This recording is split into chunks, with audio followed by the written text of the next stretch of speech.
আজকে চলে এসেছি তোমাদের জন্য ক্লাস 10-এর 23.3 নম্বর চ্যাপ্টারের ভিডিও নিয়ে। আজকের ভিডিওতে আমরা 9 দাগের শর্ট কোশ্চেনগুলো এমসিকিউগুলো শুরু করব। এর আগে 8 নম্বর অঙ্ক পর্যন্ত কমপ্লিট করেছি। সেই ভিডিওগুলো যারা এখনও দেখোনি তারা সেই ভিডিওগুলো দেখে অঙ্কগুলো করে নাও। তারপরে আজকের এই ভিডিও শুরু করলে তোমাদের অঙ্কগুলো বুঝতে একটু বেশি সুবিধা হবে। আজকের অঙ্কগুলো শুরু করি। দেখো এমসিকিউগুলো। দেখো প্রথমের যে অঙ্কটা আমাদের দিয়েছে সেটা হচ্ছে 3x = কোসেক আলফা এবং 3/x = কট আলফা। তো এই কোসেক আলফা এবং কট আলফা দিয়ে আমরা যে সূত্র জানি সেই সূত্রটা প্রথমে আমরা একটু লিখে নিচ্ছি। প্রথমের যে সূত্র সেটা হচ্ছে আমরা জানি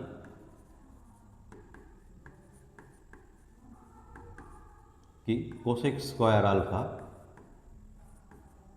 মাইনাস কট স্কোয়ার আলফা = হচ্ছে 1।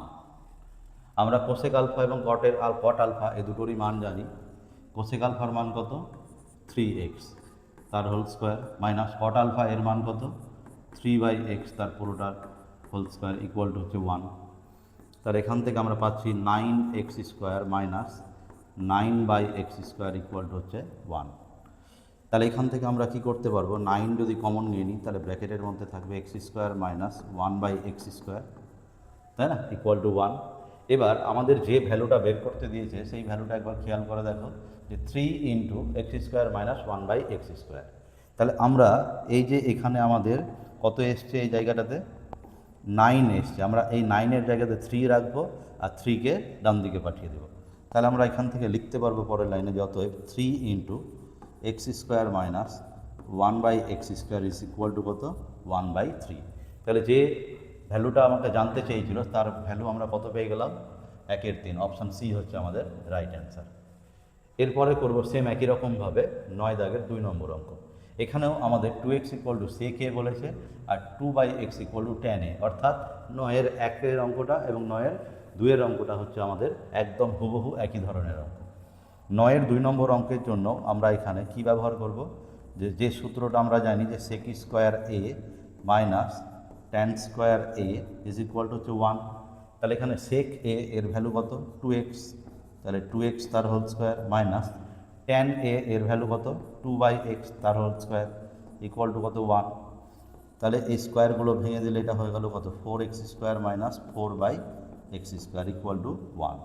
তাহলে এখান থেকে আমরা যদি 4 কমন নিয়ে নিই তাহলে ব্র্যাকেটে কত হবে? x² মাইনাস 1/x² = কত? 1। সেম একই রকমভাবে এই জায়গাতে দেখো একবার যে কত বের করতে দিয়েছে আমাদের? 2 × x² মাইনাস 1/x²। তাহলে আমরা এই জায়গাটাতে এই যে 4 আছে এই 4-এর জায়গাতে আমরা কত রাখবো? 2 রাখবো, 2-কে ডান দিকে পাঠিয়ে দেবো। তাহলে এখান থেকে আমরা লিখতে পারবো 2 × x² মাইনাস 1/x² = কত? 1/2। তাহলে আমাদের যে মানে অপশানটা হবে এই অঙ্কের সেটা হচ্ছে কত? এ নাম্বার অপশান, মানে যার মান জানতে চেয়েছিল সেটা হচ্ছে 2 × x² মাইনাস 1/x²। এই রাশিটার মান আমরা পেলাম কত? 1/2, যেটা অপশান এতে আছে। তাহলে এই হচ্ছে আমাদের 9-এর 1 এবং 2 নম্বর অঙ্ক। এবারে যে অঙ্কটা করব সেটা হচ্ছে 9-এর দাগের 3 নম্বর অঙ্ক। 9-এর দাগের যে 3 নম্বর অঙ্ক সেই অঙ্কটা করার জন্য আমরা যেটা দিয়েছি সেটা একটু টুকে নিই। যে 9-এর 3 নম্বর অঙ্ক বলেছে tan alpha plus cot alpha = 2। এই ক্যালকুলেশানটা ভীষণ ইম্পর্টেন্ট, যেটা শুধু ট্যান কট দিয়ে না, এই অঙ্কটা সাইন এবং কোসেক দিয়েও হয়, আবার সেক এবং কস দিয়েও হয়। তোমরা এই অঙ্কটা মানে প্রত্যেকটা ক্ষেত্রে কি হবে তার একই ধরনের ক্যালকুলেশন তোমরা একটু ভালো করে মনে রাখবে। আমরা এটাকে লিখতে পারবো ট্যান আলফা প্লাস কট আলফাকে লিখবো 1/tan আলফা = কত? 2। বাম দিকে আমরা লসাগু করে দেবো। লসাগু কত হবে? নিচে হবে ট্যান আলফা আর উপরে ট্যান আলফার সাথে ট্যান আলফা গুণ করলে tan² আলফা হয়ে যাবে, প্লাস হচ্ছে 1 = কত? 2। কোনাকুনি যদি আমরা গুণ করি তাহলে এটা হবে হচ্ছে কত? tan² alpha plus 1 = 2 tan alpha. আমি 2 tan আলফাকে বাম দিকে নিয়ে চলে আসছি, তাহলে এটা হলো কত? tan² alpha minus 2 tan alpha plus 1 = 0। তাহলে এটাকে আমরা a² minus 2ab plus b² বানিয়ে নেব। তাহলে এটাকে আমরা লিখতে পারবো কত? tan আলফা তার whole square minus 2 × tan alpha × 1 plus হচ্ছে 1 তার হোল স্কোয়ার = 0। তাহলে এখান থেকে আমরা পেয়ে গেলাম কত, bracket tan alpha minus one তার হোল স্কোয়ার, অর্থাৎ A square minus two A B plus B square এর ভ্যালু হচ্ছে কত, এ মাইনাস বি তার হোল স্কোয়ার। তাহলে বাম দিক থেকে যদি আমরা স্কোয়ার তুলে দিই তাহলে tan alpha minus one equal to zero. তাহলে অতএব এখান থেকে আমরা পেয়ে গেলাম হচ্ছে tan alpha equal to one. তাহলে যদি tan আলফার ভ্যালু আমাদের জানা থাকে তাহলে সেখান থেকে আমরা cot আলফার ভ্যালু কত সেটাও জানতে পেরে যাব। তাহলে অতএব দিয়ে আমরা লিখতে পারবো যে cot alpha is equal to কত, tan আলফার অনন্যক অর্থাৎ একের অনন্যক হবে এক। তাহলে cot আলফা এর ভ্যালুও আমরা পেয়ে গেলাম। এবার আমাদের কাছে জানতে চেয়েছিল যেটা, সেটা হচ্ছে এইটা, যে কোশ্চেনটা একবার দেখে নাও, যে tan to the power 13 alpha plus cot to the power 13 alpha এর ভ্যালু কত। তাহলে সেই ভ্যালুটা আমরা টুকবো, যে টুকে নিয়ে tan আলফা এবং cot আলফার মানটা বসিয়ে দেব। তাহলে এখন tan to the power 13 alpha plus cot to the power 13 alpha is equal to আমরা লিখতে পারবো কত, 1 পাওয়ারের 13 প্লাস হচ্ছে আবার 1 পাওয়ারের 13, অর্থাৎ tan আলফা এবং cot আলফা দুটোরই ভ্যালু আমরা বসিয়ে দিলাম। তাহলে 1 পাওয়ারের 13 এর মান কত হবে, 1, আবার 1 পাওয়ারের 13 এর মান হবে 1, তাহলে 1 প্লাস 1 হচ্ছে কত, 2। তাহলে এখান থেকে আমরা যেটা পেয়ে গেলাম সেটা হচ্ছে অপশান নাম্বার, আমাদের উত্তর হলো অপশান সি। ঠিক আছে, অপশান সিতে হচ্ছে 2 আছে, এটা হচ্ছে আমাদের অ্যান্সার।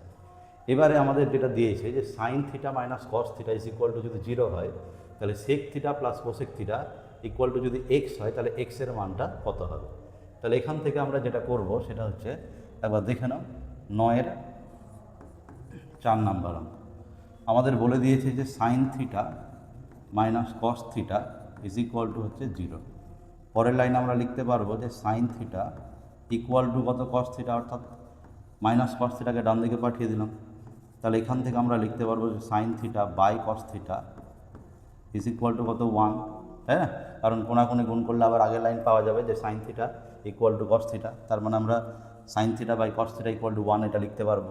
তাহলে এটা হয়ে গেল কত, বাম দিকটা হয়ে গেল ট্যান থিটা ইকুয়াল টু, ডান দিকটা হয়ে গেল ট্যান 45 ডিগ্রি। তাহলে এখান থেকে আমরা থিটার ভ্যালু পেয়ে গেলাম কত, 45 ডিগ্রি। তাহলে এই যে থিটার ভ্যালু আমরা পেয়ে গেলাম, এই ভ্যালুটা আমরা কোথায় বসিয়ে দিব, যেটা জানতে চেয়েছে সেই জায়গাতে, এই যে এটা sec theta plus cosec theta equal to X, এখানে বসিয়ে দেব। তাহলে এখন sec theta plus cosec theta is equal to কত, এক্স। তাহলে বাম দিকে আমরা লিখতে পারবো কত, sec 45 degree plus cosec 45 degree is equal to হচ্ছে এক্স। সেক 45 ডিগ্রি হচ্ছে কত, √2, কোসেক 45 ডিগ্রি কত, √2 ইজ ইকুয়াল টু কত, এক্স। তাহলে অতএব এখানে পেয়ে যাচ্ছি যে 2√2 সমান হচ্ছে এক্স, অর্থাৎ এক্সের যে ভ্যালু সেটা হচ্ছে অপশান ডিতে আছে 2√2। এই হচ্ছে আমাদের 9 দাগের 4 নম্বর অঙ্ক। এবারে আমরা করব 9 দাগের 5 নম্বর অঙ্ক। 9 দাগের 5 নম্বর অঙ্ক যেটা আমাদের দিয়েছে সেটা হচ্ছে এরকম, যে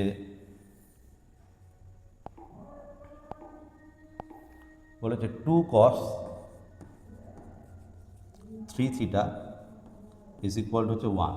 তাহলে এখান থেকে থিটার মান জানতে চেয়েছে। আমরা কি করব, cos 3 থিটা সমান সমান 1/2, এটা লিখবো। বাম দিক থেকে 2কে ডান দিকে পাঠিয়ে দিলাম। তাহলে এখানে cos 3 থিটা সমান 1/2 হচ্ছে cos কত ডিগ্রির মান, সেটা হচ্ছে cos 60 ডিগ্রির মান। তাহলে অতএব দুই দিক থেকে cosকে ক্যান্সেল করলে 3 থিটা সমান কত, 60 ডিগ্রি। তাহলে থিটা সমান সমান 60 ডিগ্রি বাই 3, কাটাকাটি করলে এটা হয়ে গেল কত, থিটার ভ্যালু 20 ডিগ্রি। তাহলে থিটার ভ্যালু 20 ডিগ্রি কোন অপশানে আছে, অপশান সিতে আছে।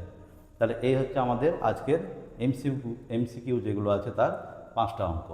এরপরে আমরা করব এর পরবর্তী অঙ্কগুলো। বলেছে যে এই বিবৃতিগুলো সত্য কি মিথ্যা সেটা আমার কাছে জানতে চেয়েছে। বি এর যে প্রথম অঙ্কটা দিয়েছে, এখানে 0 degree less than equal to alpha less than 90 degree বলেছে, দিয়ে বলেছে sec square alpha plus cos square alpha এর সর্বনিম্ন মান হচ্ছে 2। তো যে কোনো সর্বনিম্ন মানের যে অঙ্কগুলো সেগুলো আমরা সাধারণত এরকমভাবে করি যে সেক স্কোয়ার আলফা প্লাস হচ্ছে কস স্কোয়ার আলফা, এটাকে আমরা এ স্কোয়ার প্লাস বি স্কোয়ারের সূত্র অ্যাপ্লাই করব। তাহলে এ স্কোয়ার প্লাস বি স্কোয়ারের সূত্রতে আমরা এখানে লিখব, কোনটা হয়ে গেল সেক আলফা তার whole square plus cos alpha তার হোল স্কোয়ার। তাহলে এটা এ স্কোয়ার প্লাস বি স্কোয়ারের আমাদের যে সূত্রটা লাগবে সেটা হচ্ছে sec alpha minus cos alpha তার whole square plus 2 sec alpha into cos alpha. তাহলে এখানে আমরা যেটা পেলাম সেটা হচ্ছে এরকম যে sec alpha minus cos alpha তার whole square plus 2 into sec alpha cos alpha এদের গুণফল সর্বদাই কত হবে? 1 হবে, কারণ সেক আলফা এবং কস আলফা এরা হচ্ছে একে অপরের অনন্য। তাহলে সেক আলফা আর কস আলফা গুণ করলে 1 হবে, সেই জন্য 2 ইন্টু 1 এটা কত হয়ে গেল? 2, তাই না? তাহলে এখানে সেই জন্য আর এখানে 2 ইন্টু 1 লিখছি না, একবারে আমরা 2 লিখে নিলাম। তাহলে বাম দিকের যে প্রদত্ত রাশিটা তার সর্বনিম্ন মান কত হবে? অতএব প্রদত্ত রাশিমালার সর্বনিম্ন মান। তাহলে প্রদত্ত রাশিমালার সর্বনিম্ন মানটা নির্ভর করছে ডান পক্ষের উপরে। আমাদের যে ডান পক্ষ সেই ডান পক্ষতে আমরা পেয়েছি কত? এই যে একটা হোল স্কোয়ার পেয়েছি, প্লাস হচ্ছে 2 পেয়েছি। তাহলে বাম পক্ষের সর্বনিম্ন মান জানতে গেলে সেটা ডান পক্ষের সর্বনিম্ন মানের সাথে সমান হবে। ডান পক্ষের যে কোনো স্কোয়ারযুক্ত রাশি এর সর্বনিম্ন মান কত হয়? 0। তাহলে 0 প্লাস 2 হচ্ছে আমাদের ডান পক্ষের সর্বনিম্ন মান, আর ডান পক্ষের সর্বনিম্ন মানটাই হচ্ছে বাম পক্ষের সর্বনিম্ন মান। তাহলে প্রদত্ত রাশিমালার সর্বনিম্ন মান হলো কত? স্কোয়ারের সর্বনিম্ন মান আমরা বসালাম 0 প্লাস 2 মানে কত? 2। তার মানে এখানে যেটা দিয়েছে সেটা হচ্ছে সত্য দিয়েছে। তাহলে প্রথমেরটা কী হয়ে গেল? সত্য। একের এই উত্তরটা হয়ে গেল আমাদের কি? সত্য। এবার পরের যে অঙ্কটা দিয়েছে সেটা হচ্ছে cos 0 degree into cos 1 degree into cos 2 degree into cos 3 degree, তারপরে এখানে ডট ডটে cos 4 cos 5 করতে করতে একদম cos 89 পর্যন্ত আছে, তারপরে ইন্টু cos 90 ডিগ্রি। বলছে যে এই পুরো গুণফলটার মান কত হবে? এই পুরো গুণফলটার মান কত হবে? 0। কেন? কারণ এখানে এই যে cos 90 ডিগ্রি দেখছো এর মানটা কত? cos 90 ডিগ্রির মান হচ্ছে 0 হয়। তাহলে 0 দিয়ে আমি যখন বাম দিকের এতগুলো রাশি সবাইকে গুণ করে দেবো তাহলে সেই গুণফলটা কত হয়ে যাবে? 0। তাহলে cos 0 ডিগ্রি থেকে cos 90 ডিগ্রি গুণ করলে এই গুণফলের মানটা 0 হয়, কিন্তু আমাদের অঙ্কে দিয়েছে এটা হচ্ছে এই গুণফলের মানটা হচ্ছে কত? 1। তার মানে এটা প্রদত্ত যে বিবৃতিটা এটা কী হবে? মিথ্যা। ঠিক আছে? তাহলে এই হচ্ছে বি এর 2 নম্বর সত্য মিথ্যার অঙ্ক। তারপরে সি এর যে 1 নম্বর অঙ্কটা, সেই সি এর 1 নম্বর অঙ্কটা একবার দেখে নাও। দিয়েছে 4/sec স্কোয়ার থিটা প্লাস হচ্ছে 1/1 plus cot square theta plus হচ্ছে 3 সাইন স্কোয়ার থিটা। এটা হচ্ছে আমরা মানে সমাধান করব। তাহলে এখান থেকে আমরা এটাকে লিখতে পারবো 4 cos স্কোয়ার থিটা, কারণ sec স্কোয়ার থিটা হচ্ছে cos স্কোয়ার থিটার অনন্য। তাহলে হর থেকে যখন sec স্কোয়ার থিটাকে উপরে নিয়ে যাব সেটা হয়ে যাবে cos স্কোয়ার থিটা, অর্থাৎ এটা হয়ে গেল 4 cos স্কোয়ার থিটা। এবার 1/1 প্লাস কট স্কোয়ার থিটা, এটা হচ্ছে কোসেক স্কোয়ার থিটার সূত্র। তাহলে 1 প্লাস কট স্কোয়ার থিটা এর জায়গাতে আমরা কোসেক স্কোয়ার থিটা লিখতে পারলাম। তাহলে এটা হয়ে গেল 3 সাইন স্কোয়ার থিটা, যেমন ছিল বসিয়ে দিলাম। পরের লাইনে এটা 4 cos স্কোয়ার থিটা লিখলাম প্লাস 1/কোসেক স্কোয়ার থিটা। আমরা কি জানি? কোসেক স্কোয়ার থিটা হচ্ছে সাইন স্কোয়ার থিটার অনন্য। তাহলে কোসেক স্কোয়ার থিটাটা যখন উপরে যাবে তখন এটা হয়ে যাবে কত? সাইন স্কোয়ার থিটা প্লাস হচ্ছে কত? 3 সাইন স্কোয়ার থিটা। তাহলে এটা হয়ে গেল 4 cos স্কোয়ার থিটা প্লাস হচ্ছে কত? 4 সাইন স্কোয়ার থিটা। তাহলে এখান থেকে আমরা 4 যদি কমন নিয়ে নিই তাহলে ব্র্যাকেটে থাকবে কত? cos square theta plus sine square theta. তাহলে cos square theta into plus sine square theta এর মান কত? 1। তাহলে এই যে প্রদত্ত রাশিমালাটা তার মান কত হয়ে গেল? 4 × 1 = কত? 4। তাহলে এই শূন্যস্থান পূরণে আমাদের ভ্যালু কত হয়ে গেল? 4। তারপরে আমাদের দিয়েছে সি এর 2 নম্বর অঙ্ক, সেটা হচ্ছে সাইন ব্র্যাকেটে থিটা মাইনাস 30 ডিগ্রি এর ভ্যালু হচ্ছে কত? 1/2। আমরা এখান থেকে লিখতে পারবো যে সাইন থিটা মাইনাস 30 ডিগ্রি এটা হচ্ছে সাইন 30 ডিগ্রি। 1/2 হচ্ছে সাইন 30 ডিগ্রির ভ্যালু। দুই দিক থেকে সাইন যদি ক্যান্সেল করে দিই তাহলে আমরা থিটা মাইনাস 30 ডিগ্রি সমান পাবো হচ্ছে 30 ডিগ্রি। তাহলে অতএব থিটা এর ভ্যালু কত হয়ে যাচ্ছে? 30 ডিগ্রি প্লাস হচ্ছে 30 ডিগ্রি, অর্থাৎ থিটার ভ্যালু হয়ে গেল 60 ডিগ্রি। তাহলে এখান থেকে আমরা থিটা এর মান পেয়ে গেলাম 60 ডিগ্রি। তাহলে cos থিটার ভ্যালু কত হবে? অতএব cos থিটা সমান হচ্ছে কত? cos 60 degree. cos 60 ডিগ্রির মান কত? 1/2। তাহলে আমাদের সি এর যে 2 নম্বর তার উত্তর কত পেয়ে গেলাম আমরা 1/2। এবার আমাদের সি এর 3 নম্বর অঙ্ক বলেছে cos square theta minus sine square theta equal to যদি 1/2 হয় তাহলে cos to the power 4 theta minus sine to the power 4 theta এর মান কত। তাহলে এই মানটা আমরা কীভাবে করবো একবার দেখে নাও। আমাদের দিয়েছে যে cos to the power 4 theta minus sine to the power 4 theta এর ভ্যালু কত। এটাকে আমরা লিখতে পারবো cos স্কোয়ার থিটা তার whole square minus sine square theta তার হোল স্কোয়ার, অর্থাৎ আমরা A square minus B square বানিয়ে নিলাম। তাহলে একটা ব্র্যাকেটে আমরা লিখব এ প্লাস বি অর্থাৎ cos square theta plus sine square theta, আর একটা ব্র্যাকেটে লিখব এ মাইনাস বি অর্থাৎ cos square theta minus sine square theta. তাহলে cos square theta plus sine square theta এটা তো সূত্র, এর মান হচ্ছে 1, আর cos square theta minus sine square theta এটা আমাদের কোশ্চেনে বলে দিয়েছে কত, এর মান 1/2। তাহলে 1 × 1/2 সমান সমান এর উত্তর হয়ে গেল কত 1/2। তাহলে প্রদত্ত যে রাশিটা সি এর 3 নম্বর অঙ্কে এর ভ্যালু হয়ে গেল কত 1/2। তাহলে এই হচ্ছে আমাদের সমস্ত শূন্যস্থান পূরণ এবং সত্য মিথ্যা। এর পরবর্তী যে অঙ্ক, এর পরবর্তী যে অঙ্কগুলো আছে সেই অঙ্কগুলো আমরা পরের ভিডিওতে কমপ্লিট করব। আজকের ভিডিওতে আমরা এই শূন্যস্থান পূরণ, এমসিকিউ এবং সত্য মিথ্যা এগুলো হচ্ছে আলোচনা করলাম। এর পরবর্তী ভিডিওতে আমরা বাকি অঙ্কগুলো নিয়ে আসব। ঠিক আছে, ততক্ষণ পর্যন্ত এই অঙ্কগুলো তোমরা কমপ্লিট করো। আজকের মতো এখানেই শেষ করছি। তোমরা সবাই ভালো থেকো এবং সুস্থ থেকো।